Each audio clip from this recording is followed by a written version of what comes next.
Karibu katika Kawabe News. Dar es Salaam. Kesi ya madai ya fidia kubwa ya ardhi imewasilishwa leo katika Mahakama Kuu kitengo cha ardhi, ikihusisha Kanari Swahi na wenzake 49 dhidi ya wadaiwa mbalimbali. Kesi hii maarufu kama kesi ya ardhi nambari 6075 ya mwaka 2025 inatarajiwa kuwa moja ya mashauri makubwa ya ardhi mwaka huu kutokana na thamani ya fidia inayodaiwa na uzito wa hoja za kisheria zilizopo. Walalamikaji wanadai fidia ya takriban shilingi bilioni 40, wakieleza kuwa walipata hasara kubwa baada ya kuporomoka kwa jengo la ghorofa, tukio ambalo lilisababisha madhara makubwa ya kiuchumi na kijamii kwao.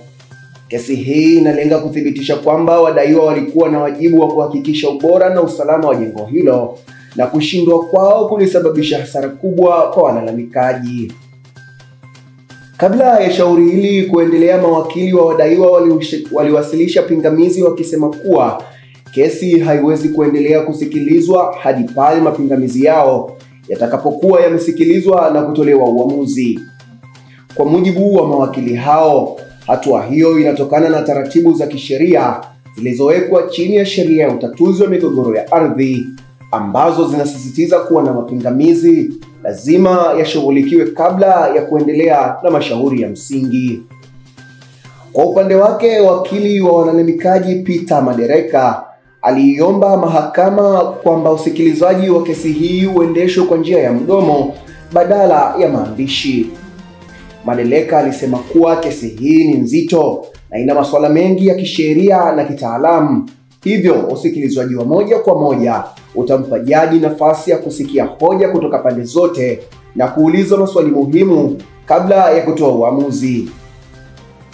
Madereka amesisitiza kuwa usikilizwaji wa maandishi unaweza kupunguza nafasi ya ufafanuzi wa haraka, jambo linaloweza kuathiri uhalali wa maamuzi katika kesi yenye uzito mkubwa wa kifedha na kijamii. Kwa sasa, mahakama imeanza kupitia mapingamizi yaliyowasilishwa na wadaiwa. Maamuzi kuhusu mapingamizi hayo yataamua iwapo shauri litaendelea moja kwa moja kwa hoja ya msingi au kama litacheleweshwa ili kushughulikia hoja za kisheria zilizopo. Kesi hii inachukuliwa kuwa mfano wa kesi inayoweza kuwa na msingi wa kisheria kuhusu: moja, wajibu wa kisheria wa wamiliki na wasimamizi wa majengo nchini; mbili, haki za wananchi kudai fidia kubwa kutokana na uzembe wa kiufundi na usimamizi; tatu, utaratibu